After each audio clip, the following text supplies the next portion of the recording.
Okay, welcome back to Half-Life 2. I'm Blasphemous, and I actually have a guest with me today. Care to introduce yourself? Hello, folks. I am Nine Gear Crow. Basically, yeah, I'm here for this stretch of water level for Half-Life 2 to try and make sure that Blast doesn't go insane commenting on it. Although, unfortunately, I may accomplish the opposite effect by the time we're done here. We'll see. Yeah. This. I feel like if it was just, like riding on an airboat for like 45 minutes, then it probably would be fine, but we're already sort of seeing a bit of a problem.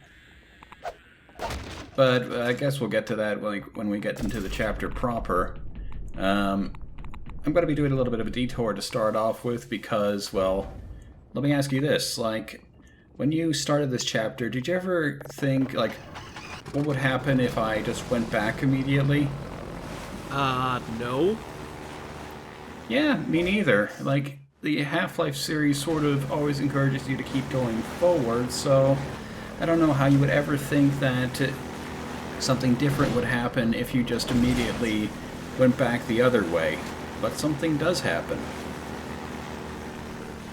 Okay, well, this is going to be interesting. I've never actually... Oh, hello. Yeah, it's an early cameo from a friend we'll encounter in like a couple chapters. Oh, those little buggers, yeah. Ah, yeah, it's like a regular head crab if it went on a keto diet.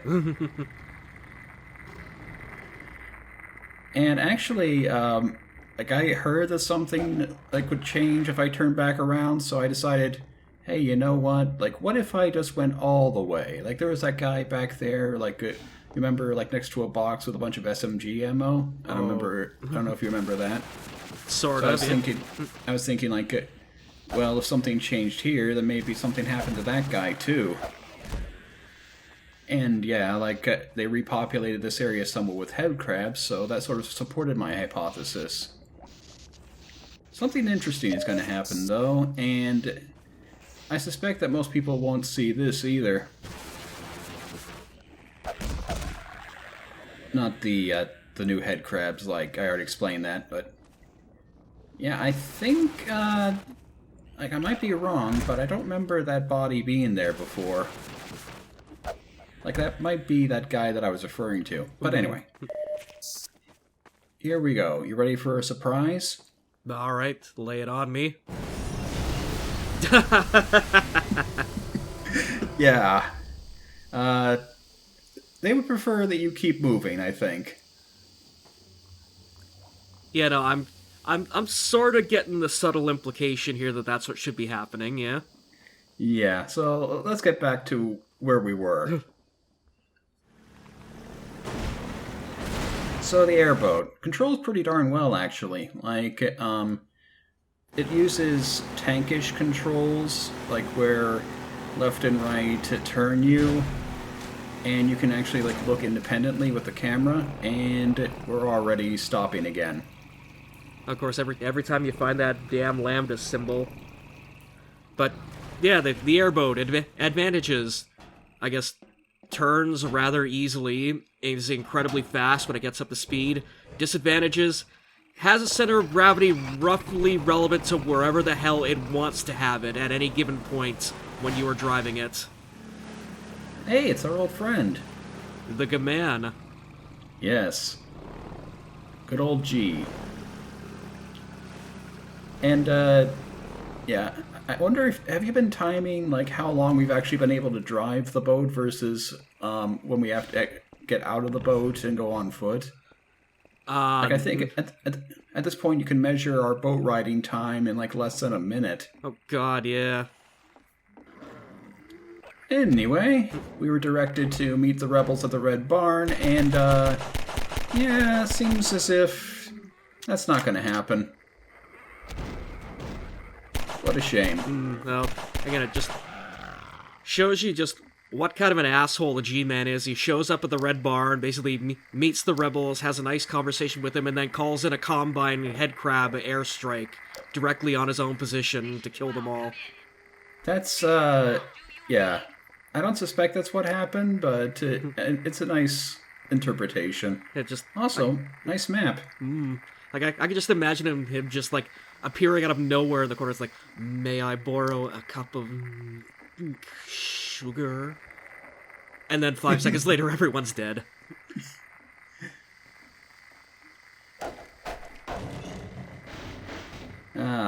I do love all these like little physics shenanigans. Also, surprise! Oh, Jesus Christ. Yeah, always 3 head crabs to a pod. I'm not even playing the game and I'm getting jump scared by it.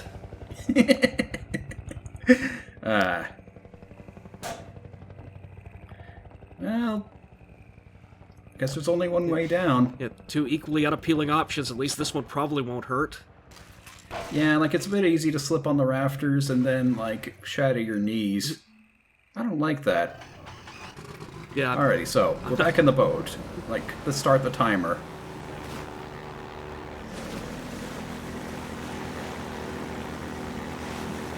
Alright, so far so good. I'd say basically, yeah, your metric should be, can you get through at least 1 bar of the Benny Hill theme? And here we are at another puzzle.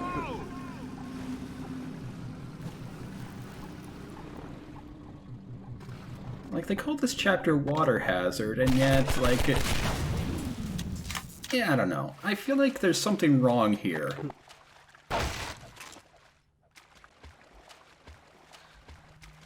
Like... Yeah, like it's got... it's not as snappy like if you name the chapter Hazards and Occasionally Water. Oh, and here's a little bit interesting physics. So these barrels are hollow, and so they float upwards, and I don't know actually, like, whether this would really work, like, in the real world, but yeah, we're using flotation in order to raise a ramp. Yeah, I think, yeah, I think that's plausible in the real world. Because, like, I remember there was an episode of Mythbusters where, they raised, like, a sunken boat, like, off the floor of San Francisco Bay just using, like, 1,000,000 ping pong balls. Oh, And really? Just, yeah, and just the power of their combined buoyancy, yeah. I guess I never really considered the possibility that buoyant force would be able to, like, defeat the weight of, like, a mid-sized vehicle. Yeah, no, if you got enough floaty things underneath it. Alright, yeah. Now, I remember that this was actually, part of, like, in the previous Half-Life 2 LP, like, this was part of what they called, like, the Kickboat Saga. Like, there was this mod that would let Gordon, like, boot things. Oh yeah, it gave you Duke Nukem's boot from Duke Nukem 64. Yeah, and so you could actually propel things in front of you using the force of your mighty boot, and so they ended up, like, launching the boat, like, at ridiculous speeds through this entire section.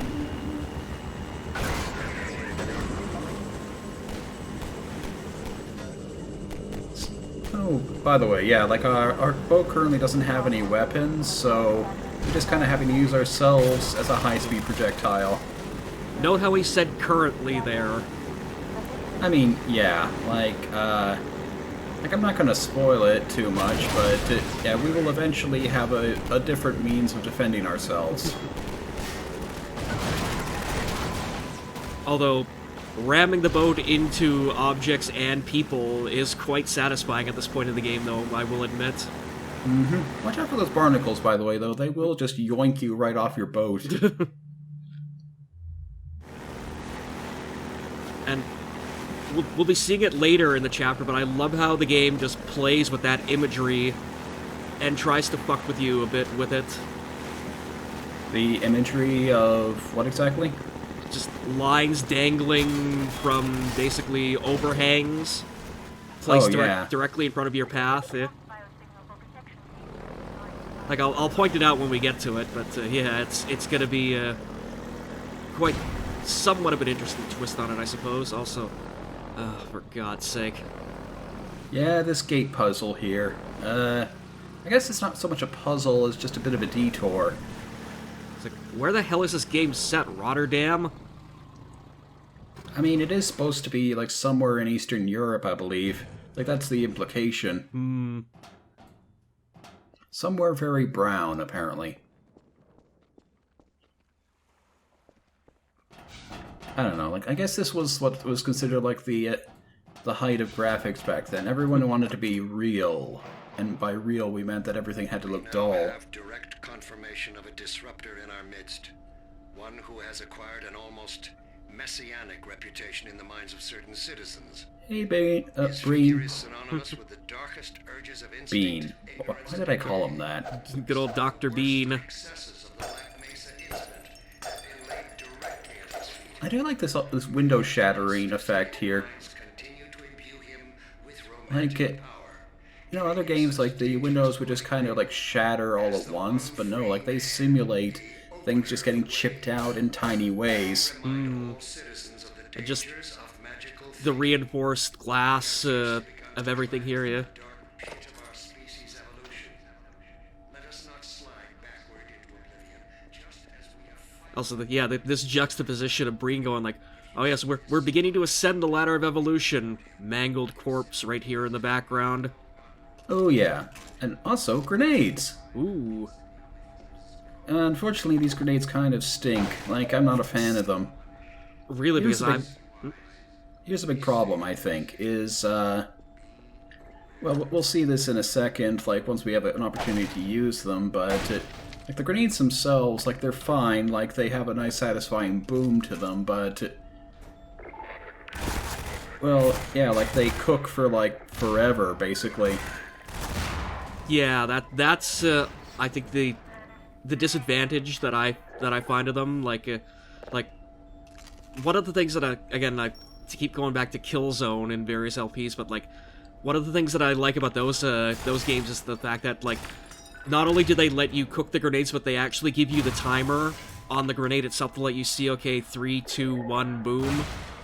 But but I find that like the grenades in like those types of games are like actually fairly weak in comparison to like grenades in other games, but the ones in Half-Life here, like you said, they give you the satisfying boom and explosion. Like they have a massive kick to them when you throw them. And they shake the screen, and they send things flying, like... This game really is at its best when you can play around with the physics. Also, I love what you did there sort of a second ago, where the Combine shot the window out trying to get an angle on you, and you just threw the grenade right through the hole they made. Oh, yeah. The way you throw... Oh, also this guy here. The way you throw the grenade is a little bit off-center. Like, I've noticed, like, it's a little bit off to the right of where the cursor is. Like, you kind of have to figure out how to adjust that. Or, you can maybe get a little bit creative. Pictured. Creativity. Oh, wait, right, I can't open the door and hold the barrel at the same time. Yeah, Gordon Freeman is a man of many talents, but still he only has 2 hands. Theoretically, you don't actually see him holding anything, like, maybe he just has latent telekinesis. That would explain a hell of a lot at this point, honestly. Oh yeah, and here's this little quirk of the, of this just one, like manned turret here, like... For some reason, if he can't see you, he can't shoot at you. Like, I'm just imagining this. I'm just imagining this poor goon calling this into Overwatch. Like, he's got a barrel. Ah, shit. And yeah, this is very obviously something we'll have to use later. Mm-hmm. Yeah, Like, they're not even trying to hide it. Yep, defensive position with the gun pointing outward into an obvious kill box. Oh yeah, I think I forgot to mention when I first talked about the SMG here, but, you know, like the first game, it's got an underbarrel grenade launcher. Trouble is, the grenades in this game are, like, really, really rare. Like, you could hold up to 10 of them in the original Half-Life, and it's like, you only get 3, and good luck ever finding them.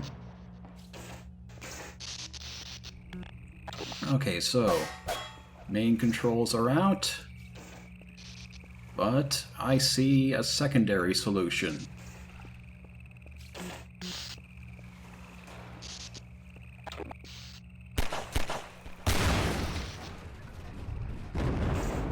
Ta-da! It's like magic. Now, of course, it's time to go back through the way we just came. Oh, hello, boys. Goodbye, boys. Yeah, that was fun. Yeah, so this is... Think about these scanners, by the way. I don't think I also mentioned this, but if you get their health down low enough, they'll try to do like a kamikaze run on you. Oh, God. Yeah, it's not very effective, though. I've never actually seen them do any damage to me with that. Yeah, like... I don't know if there's something weird about the explosion, or... Or, yeah, like the shrapnel falling off them as they disintegrate, but yeah, I think the worst they could really do is just disorient you with the flash. Yeah. For the camera, yeah. Honestly, I'm a little embarrassed about how I do here. Like, I just kind of got caught on the APC, and now I'm all out of grenades, so... This is definitely not how this is supposed to be done. Well, I think you're faring better than a lot of people probably would at this point. Well, I am just playing on normal. Like, yeah, if this was hard, I would have been just, like, shredded to pieces by now. The game has some pretty aggressive scaling, and it also ups the health of everything when you go into the next difficulty mode, so... Yeah, like, all fights become a heck of a lot more stressful. Just doing a little bit of a supply run here, checking, okay, and here we go. So that whole section was all well and good, like, definitely good use of our time, but what if I told you there was a better way? Okay. Yeah, you see, the game, it gives us like a nice convenient vantage point on where we have to go next. You know, good game design, we see like where theoretically we have to go. They just made one small oversight. That oversight being line of sight. Yup. Oof. And the only downside is that we don't get grenades early. Small trade-off, I suppose. Especially if you're doing a speed run of this game. Or do we? Like, that supply crate just gave us a grenade there. Anyway, back to our regular timeline. I've been actually doing multiple takes of these levels in order to make sure to actually get everything. I've been slightly neurotic about it, like really trying to cover all my tracks. And it's like, I don't know, maybe I'm giving it a little bit too much thought. Overthinking in a Half-Life game, surely you jest. Surely. But also, oh, got that satisfying thunk and then just the flatlining. But yeah, there's what I was talking about earlier about the game sort of just playing with the image of the barnacles and like their little tongue thingy, where like, okay, now you have what are clearly signposted as, okay, just these lines dangling down from like the overhang of the bridge directly in front of your path, and now you're being conditioned to see them as, oh, basically, civil protection goons are going to drop down from these lines, so basically now you want to run into them rather than avoid them. I see. I get what you're saying there. Yeah. Also, these APCs here, they fire guided missiles, and they have autocannons at close range, and I hate them. And of course, yeah, there is nothing you can do to take them out. Yet. Fair point, yeah. Oh, Here's a bit of a... Yeah, here's a bit of a goof. Yeah, you timed that one terribly. For sure. What you're actually supposed to do is, you're supposed to... And Valve is actually pretty good about this, like marking things off using like lighting and color in order to really draw your eye. Like, you go towards things that are like unusually lit or unusually colored, and that'll usually be the right way to go.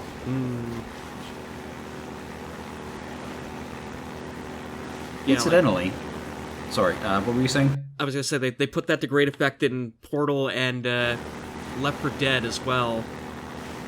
Ah, yeah, very good games.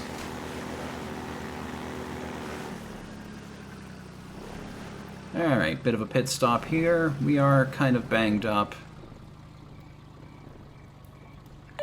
Here's a bit of a reverse of the seesaw puzzle, where instead of having to put cinder blocks down, you're removing them in order to swing the seesaw, metaphorically, the other direction.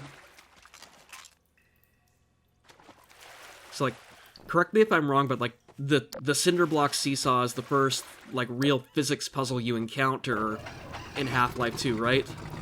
More or less, like, it's the big set-piece one that people remember. Like, there are some earlier things, like where you're, like, stacking boxes in order to climb up to a window, but, yeah, the seesaw is the first one where it's obvious, like, yeah, this is a puzzle.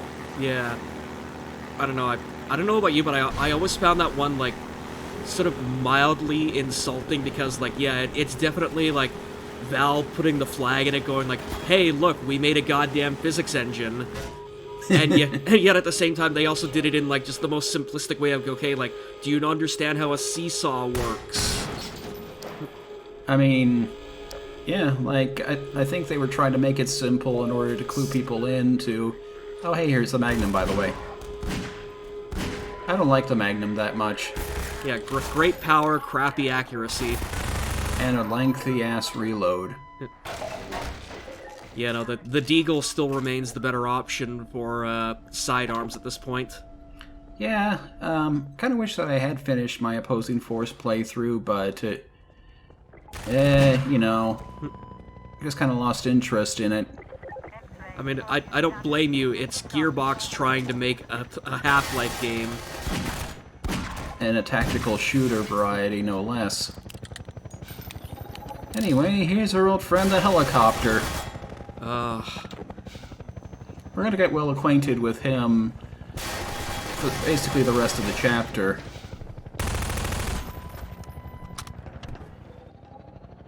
I mean, I get what they're trying to do with it, like trying to give you this like container yard here with like varying amounts of cover and forcing you to like improvise on the fly based on where the helicopter is located. And at the same time, though, yeah, it is not a lot of fun.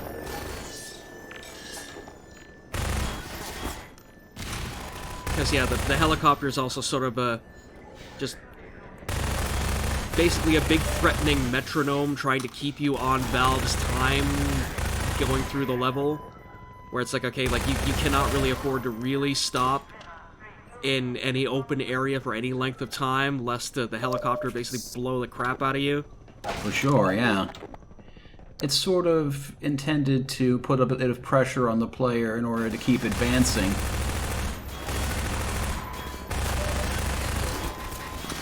And like, this whole room here, by the way, is like it's a surprisingly drawn-out gunfight compared to all the other fights that we've had previously.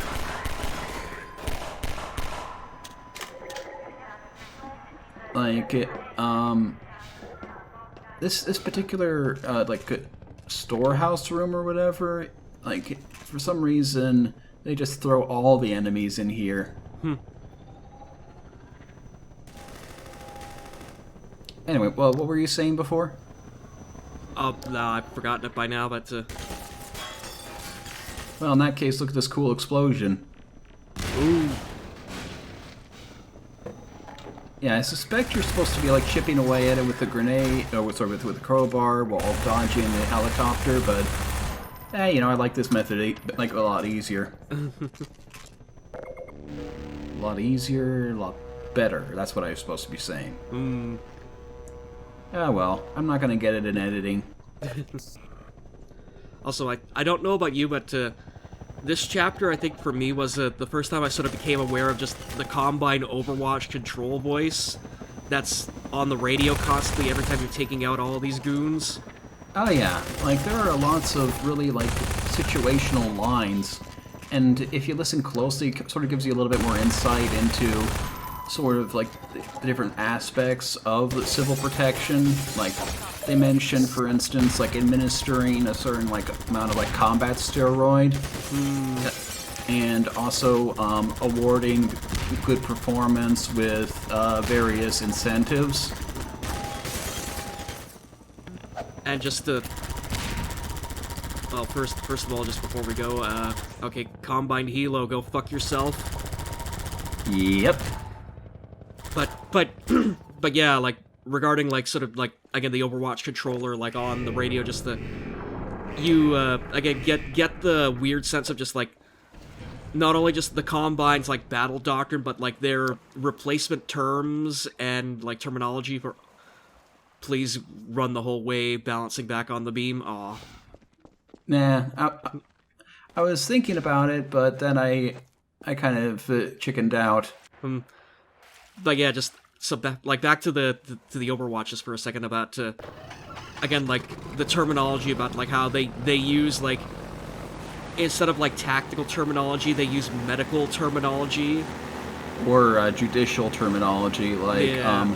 like preparing to prosecute, for instance, being code for "I'm going to shoot everybody." and just like yeah, sterilize being like okay, lock down the area, like cauterize, like okay, kill everyone. And calling the like certain things like parasites or stuff like that. Yeah, it's all very interesting. Yeah, and the further you go into the game, basically, their codes for Gordon Freeman also evolve in terms of just how much of a threat they see him as, too. Yeah, like eventually they start calling him the anti-citizen, and it's like, yeah, that's basically as bland a term as you can give for like the rebel leader. And yet still so descriptive, too. It's like when you hear someone referred to as Anti-Citizen 1, that's like, oh, something is up here. Also, check out this pretty cool theme. You're not gonna get to hear a lot of it because, for some reason, like for a high-speed chase, they give you this lengthy song that you'd have to be going slowly in order to hear all of. Also, check out this kind of like goofy like bomb dropping attack here. Yeah, like they're not really trying, let's be honest here. I mean, it could be like teleporters. You don't know that. Also, nice recovery there. Oh, for sure. Like, And there's this little bit like coming up where like there's this very complicated slide over pipes that it's very easy to mess up, and somehow, can't tell you why, but I managed to get it done effortlessly on the first try. Yeah, that's usually the way it goes. Yeah, this thing right here, just yeah, you screw up just like lining up, you know, the gimme, just running into a pipe, and then yeah, just the complicated thing you pull off effortlessly because it's, I don't know, just adrenaline or just whatever. Dumb luck, I'd say. Yeah, but also yeah, there's the end of the chase theme, and of course it cuts off arbitrarily at a loading screen. I mean, we could have more chase theme here. I don't see any reason why we couldn't. Game But yeah. just decided, that's enough chase theme for you. Like, yeah, no, I was gonna say, like, Valve is the absolute master of doing shit like that, where it's like, okay, like, half the song is only on the soundtrack, you don't even hear it anywhere in-game. I mean, that's just giving you an incentive to buy at least the extra soundtrack, right? Like, that's one of the things I will give Black Mesa, like, the Black Mesa team a ton of credit for, is, like, they made a giant fuck-off soundtrack for that game, and for Zen, too, and all of it is in the game. Oh, yeah. Very loud, though. I had to kind of dial it down a little bit, but I can't hold that against them too much. I didn't even touch those boards. What's the deal with that? Again, Gordon Freeman has psychic powers. I guess so. And we're actually going to be coming up to the end of part 1 in just a minute or two. I broke it up for one very specific reason, which will become obvious when we get into part 2, but basically I consider this like the point where the one's getting chased, and then part 2 is basically where we'll actually have a chance to turn the tables. That's kind of how I broke it up. Makes sense. Oh, yeah. I was looking outside for anything, but I figure, it's just time to go. This is the most patient attack helicopter in the entire world. Ow, ow, ow, ow. Oh, yeah. I'm not proud. Yeah, it's like, what a wonderful choice. Break your shins or radiation poisoning. But why not both? Oh, shit. Relax. See, we're fine. Yeah, these chimneys here, I